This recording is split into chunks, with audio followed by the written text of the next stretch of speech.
My name is Kymberley Pelky. I have worked at the Oneida Community Library for over 12 years. I've been in the community since 1988. I am the wife of and mother to Oneidas. Um, and that's why we came back to the reservation, because my husband wasn't raised in the community, and we wanted that for our children, so that they would know their culture and identify with their culture and preserve their culture. And now I have a daughter working in the Cultural Heritage Department, so that is literally happening now, which really rocks.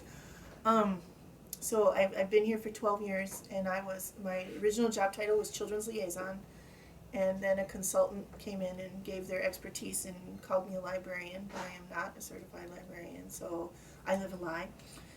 So in my signature, when I'm sending out emails, I just say Youth Services and Tech, because that is what I take care of at the library. Okay, our library was established in approximately the late 1960s out in a room at what's called the Parish Hall. It was part of a Vista project. Later on, it was in the community education, civic center, or the community's recreation department.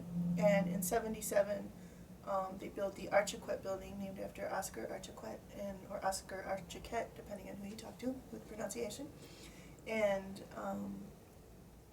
so that we were a part of that, and we've slowly taken over the building as the JTPA project moved out, and the post office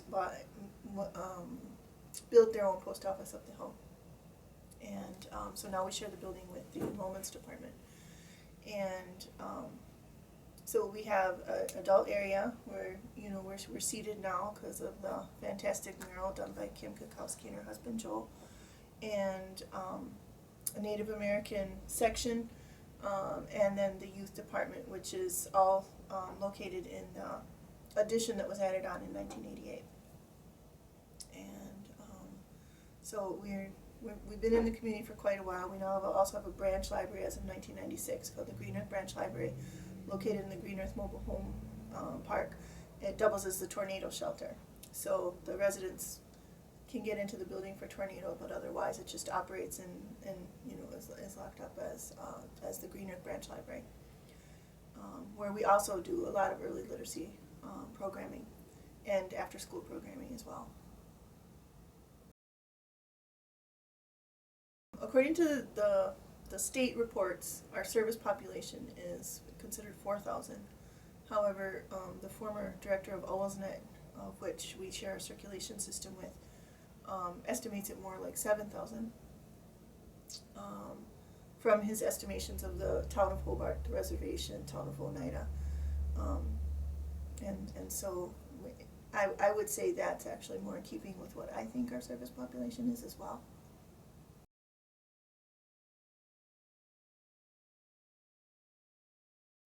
I'm just going to get out my brochure so I don't forget anything. But we have a youth programming brochure, and Mondays is a new program that we've just had a couple sessions of called GOAL, which is Growing Oneida's Awesome Learners. And that is basically a total ripoff of the state programs Growing Wisconsin Readers. I cannot take credit for that, but I just love acronyms, and I got to make a word, so I was good. And that's specifically for the preschoolers. And then I don't have separate baby time, toddler time, and everything, just because the attendance is so small. But what I do then is I just stagger that, and all toddlers are welcome. But then my focus will be developmental milestones for the 0 to 1s and the 1 to 2 and such, up to 5. Then after school we have a Monday movie time, and that's the day the kids get free popcorn, because we have a popcorn machine, and usually sell it for a bag for a quarter, just to maintain the supplies. But Monday they get their free popcorn, and every once in a while I'll get an awesome author afternoon in here, where I just do a program based on an author when I have enough in my own collection to focus on that. And Tuesdays at 3:30, when the kids are interested, because sometimes they just want to come in and just read long enough to get on the computer, because we make them read for 10 minutes to get on the computer. and it's just like, leave me alone, get out of my space, I'm here for downtime. But when we have interest, then we have a craft time, and craft stands for creative reading and fun time. And Wednesdays is net night. Wednesday becomes Wednet night, and we'll share ideas for apps for if they bring their own device. Otherwise, it's just a lot of the children in the community don't have their own internet at home. And so that's the time that they just get to come in and veg. They don't have to read for that 10 minutes. They just ask for their little pass and get on, or use their library cards. And Thursday is my big program day. During the school year, I have a time, which is School at Home Happenings, another acronym. I'm very fond of my acronyms. And that's for virtual schoolers and homeschoolers both that want to share resources, share ideas for supplementing their children's education or developing their own curriculums or just adding to their curriculums. And that meets at 1 from October to May. And we have Fan Club that also is a monthly program, and FAN stands for Fitness and Nutrition. And so we'll have activities. Sometimes we'll get out the Wii or the Xbox Connect, because we've been able to get both of those with IMLS grants over the years. And we'll do, fitness-related games that are multiplayer, as well as then I have some other things like fitness dice and a thumb ball. If you throw it and you read the activity, and everybody has to do it wherever your thumb hits. And or just discuss things even online, and I usually have some sort of calendar for fitness activities they can do for that month. For either the parents that come or even adults that come, I'll print out an adult calendar. That one's more for like all ages, so I can meet more people's needs and anybody that's health conscious. But the activities, we don't make the adults throw the thumb ball and do the activities. And that's also the night of toddler twilight time, and that's a monthly program that happens on the first Thursday. And and now our library hours have changed. It used to be a 6:30 time when we were open till 8, but we've shortened our hours, and well, not literally shortened them because we just kind of moved them forward. Now we open at 9, and so now it's at 5. So parts of the year it's not anywhere near twilight, but we do that year round, and we just have that monthly program for parents that work, so that they can come in and still have that family literacy time. And for both of the preschool programs, I always try to have a parent education handout of some sort available, or at least just share information, because also with the IMLS grant, we've got a Sony Google TV, so I can just use the television to quickly go to a website, and I'll just queue it up ahead of time and show them a parenting website or something. A new program that is starting up now is called STEAMY, and that stands for Science, Tech, Engineering, Art, Math, Maker, Music, Youth. There's 3 M's in there. And so I may not have drawn it out quite enough and said it correctly, but and that was just, I wanted to do more than STEM and be able to incorporate more elements, but I definitely wanted to have the science and technology program besides just having net night where the kids can go on and use the computer and, hey, look, we offer technology. No. So that's also monthly.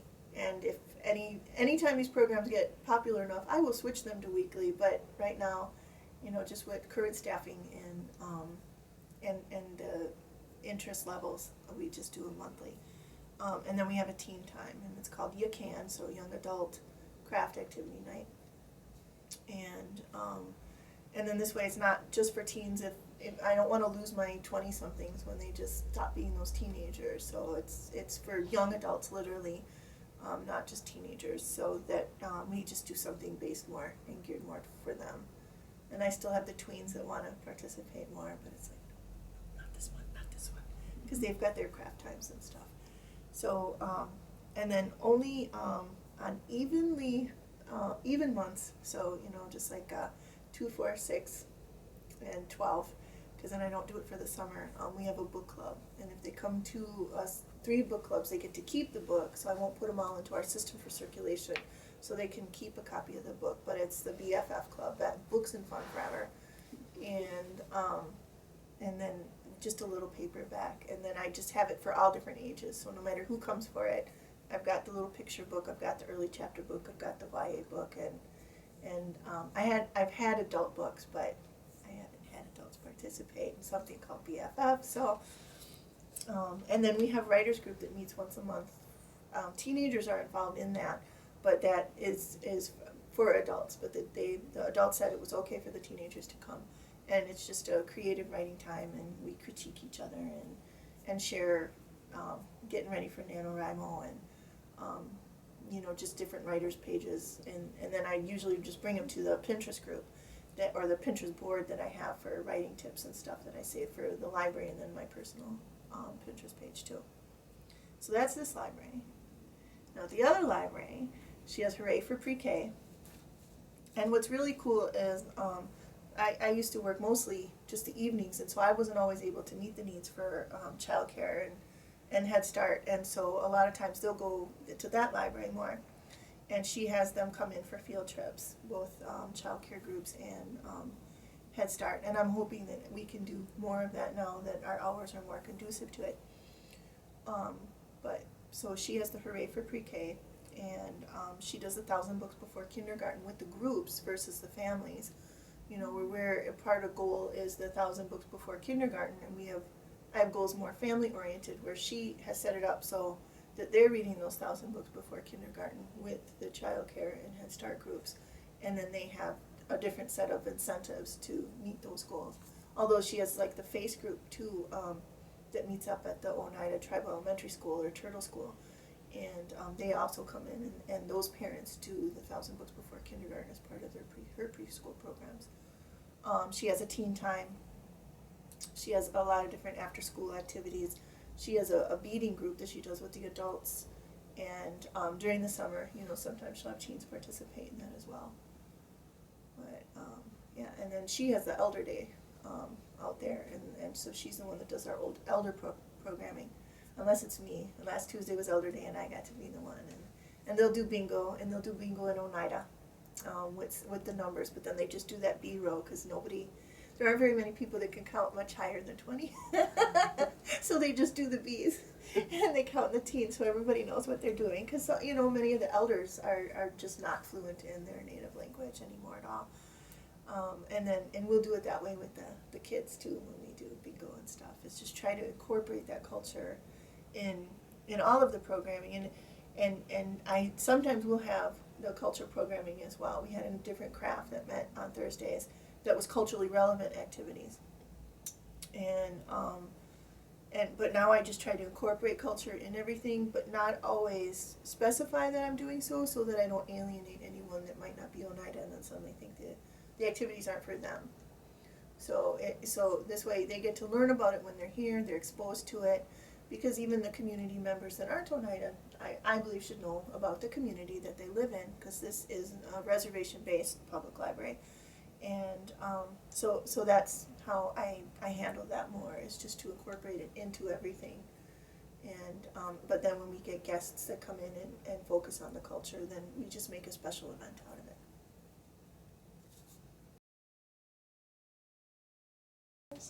Sure. Right now what we're using for it is the Very Ready reading program. And so when the parents come in, they get a little folder with the bookmark, and then the 7 easy ways to help your child read. And we do use the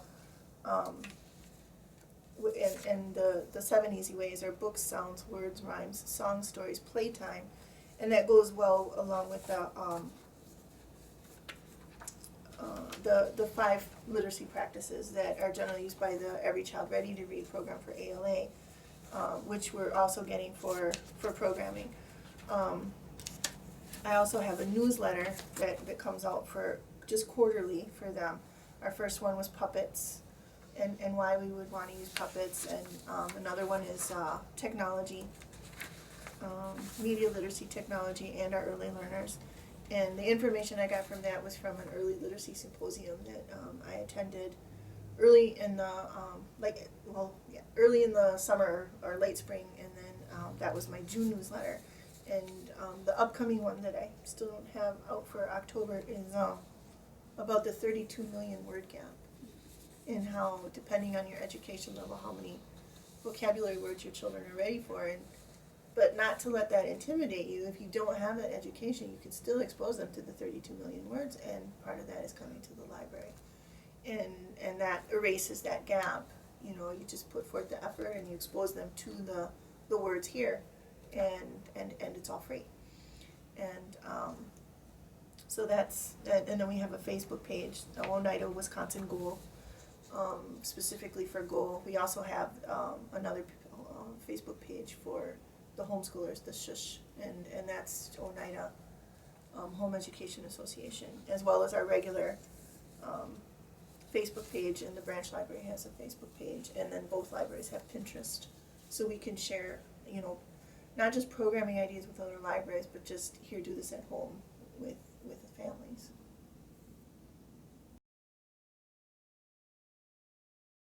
We work with Head Start and Early Head Start. We work with the tribal child care. Years ago, I had another child care center that came in, but she no longer attends, because, you know, we welcome the private family care, child care too. You know, if you're brave enough to take all those little individuals out and come to the library, you know, feel free. But if not too, come after hours and come pick up materials so that you can use them. You know, because we even have some puppets and kits. And not all of them are generally available to the public, but for a child care center, that would be, you know, just great. And I can share and I can override that barcode and you know, so that they can use it too. We work with BIA Early Intervention 0 to 6. We used to have a specific partnership statement with them, and that's no longer in place because they changed their goals, but we still work with them. And as well as the school system. We have other departments come in and share their information with us. This week I met with the Oneida Experiential Department, Adventure. And so they're going to be doing some programming down here for after school and for the summer reading program. The recreation department is right down the street. Sometimes we'll be able to incorporate things together. We're going to help them out with their Boo Bash on the 24th of this month, October. And we're always a partnership with them for that. And then outside, I've done outreach at public school. I did outreach at a daycare once as well. And, you know, we're willing to come to you that way too, as transportation and staffing allows. Right now transportation is good though, so now's a good time. And then just other Wise Women's Gathering place. We've worked with them in the past, and we put out their newsletters. And sometimes it is just a simple little thing as a partnership, is that we're going to get their information out, and they get our information out. And sometimes it's simple like that. Sometimes what I'm looking more for is definitely, you know, incorporating their programming into ours as much as we can, and meshing and collaborating. But, you know, whatever they're comfortable with as well as us, because I'm a very, I don't want to say touchy-feely, but I'm a very, I don't know, I like collaboration. I think the main benefit is I don't want everything to just come from this one spot, and there's so many more ideas out there that I can either comprehend or can't accomplish on my own, or haven't even comprehended and thought of yet. And then you bring other people to the table, and it just opens everything up, the scope and the depth of what we can accomplish. And so then I just want to be their avenue for helping them get their ideas and their, you know, just anything to help the community, especially the children, and just get them that extra head start and push so that they can be the best people they can be as they grow or as they mature. And yeah, and it just adds a vibrancy and just that depth and level that if I'm just sitting here doing children's programming on my own, they're not going to get all that from me or us. You know, right now with the groups coming to Kim gets a lot of the feedback, and that's why she continues to do it, is because it's working for everybody so wonderfully. And she, you know, like especially her techie toddler, one week out of the month, she has a techie toddler program as part of Hooray for Pre-K, and the kids just get exposed to that technology, whether it's an iPad or a tablet or the little children's tablets, because she's got a few of those, and you know, she can pass around for programming as well. And we've been awarded the IMLS grant again this year, and we definitely plan to step that up. We're getting an all-in-one unit that can be used as a tablet, but 23 inches with the touch screen. and she's getting that out there for more of that with them, because that's the feedback she gets, is that this is what they need. They need to understand that those 21st century skills and that technology so much more, and so that's the niche we want to fill for them. But all the feedback we get so far is positive for it, except to ask that we have more of it sometimes, especially if we're out there with her and her partnerships. And then here it's usually our special events that get the best feedback, and that's like our Sioux Celebration that we have the first weekend in March, and then staff chili cook-off and programming that we offer for our open house and during National Library Week. And now this last year, this 2014, we added midwinter story time. The Oneida culture shows us that some of the stories aren't supposed to be told, because a lot of them are animal based, and they shouldn't be told until those animals go to sleep for the winter, so they're not insulted by any of our gossip. So mid-January we start gossiping, and we get out the puppets, and all the puppets can tell about their families and what those chipmunks and bears and wolves and turtles have been doing, or, and get to incorporate the culture that way, and expose them to that cultural element, because like this first one we had, there were so many people that didn't know that some of those stories shouldn't be told until the animals go to sleep. And it's just those little ways of incorporating the Oneida culture that just, I think, stick with people better and make it more meaningful, because it applied to them directly.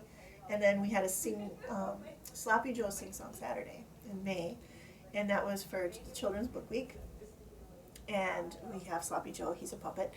And we had served Sloppy Joes, and then we just had music-related activities and stuff, and that was very popular, and everybody's given us feedback. They want that to be one of our annual events as well.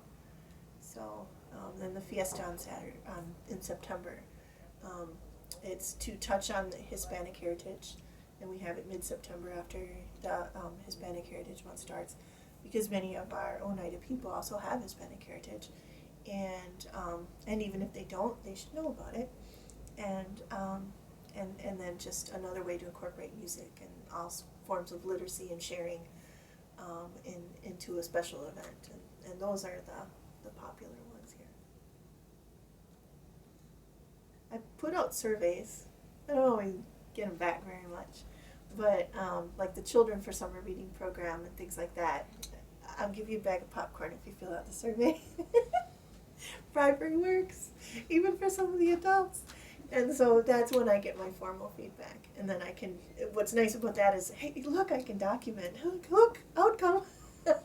and so we do more of that now too, just so we can show that we're getting results.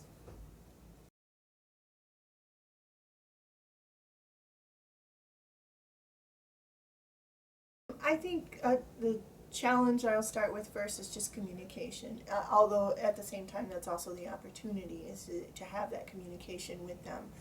And over the course of years, we've called them and said, is there anything we can do for you? They've called us and said, hey, would it be possible if childcare teachers and Head Start teachers have come in just for our books? And then that's when we start that communication and talking. And it's like, it doesn't have to just be books there. You can bring them here. We can go there.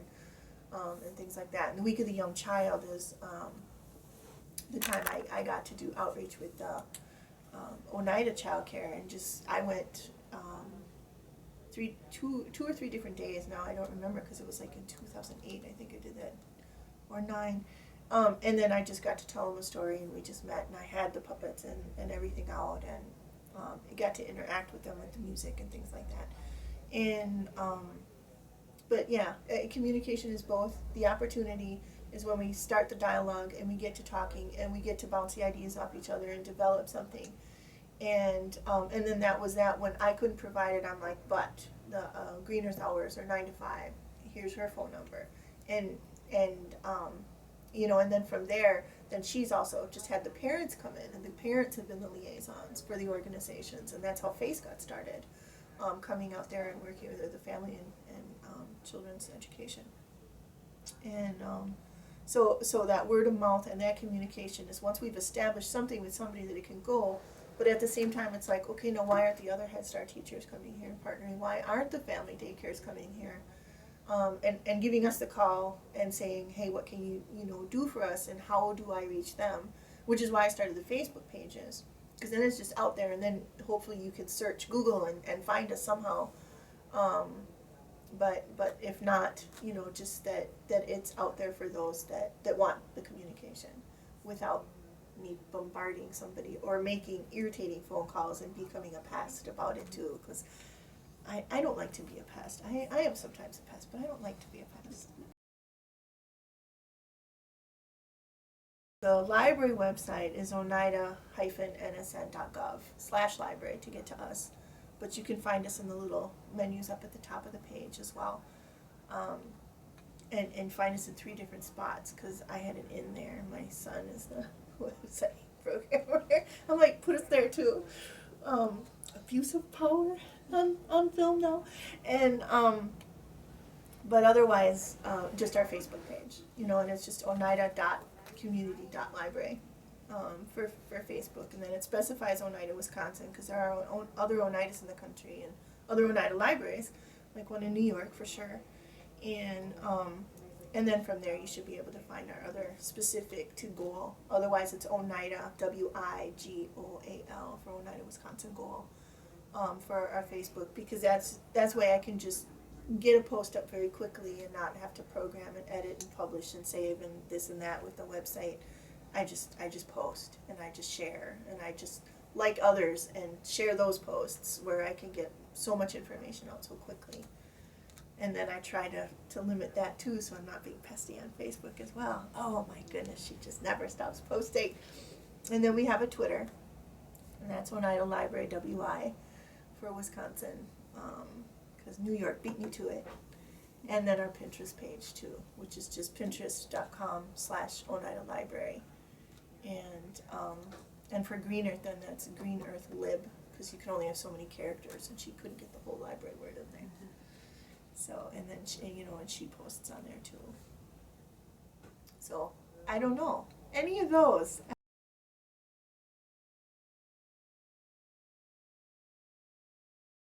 Just call them up, and they're probably going to be about as enthusiastic as I am about trying to provide you with something, whether they can provide a program for you to come or just materials to enrich your own program.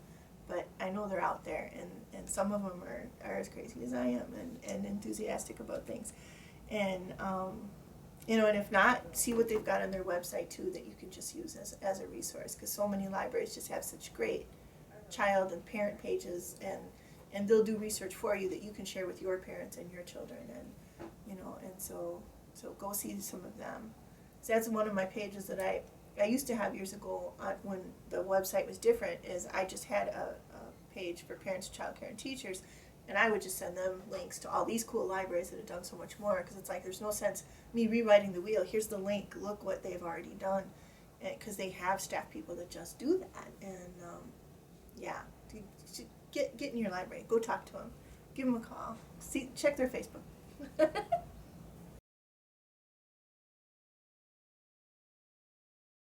I don't know. I really can't think of anything other than give you a tour and show off the place, because we've been able to accomplish much again with grants. And the IMLS Native American Library Services grant has just opened up so much for us. And I mean, I couldn't have this, and I wouldn't have the puppets, and I wouldn't have the new furniture, anything without that. And now I get to me it was so important to write that right into the grant, to show the community that we cared enough to provide that and have that for them, and that they have worth to us, that we will go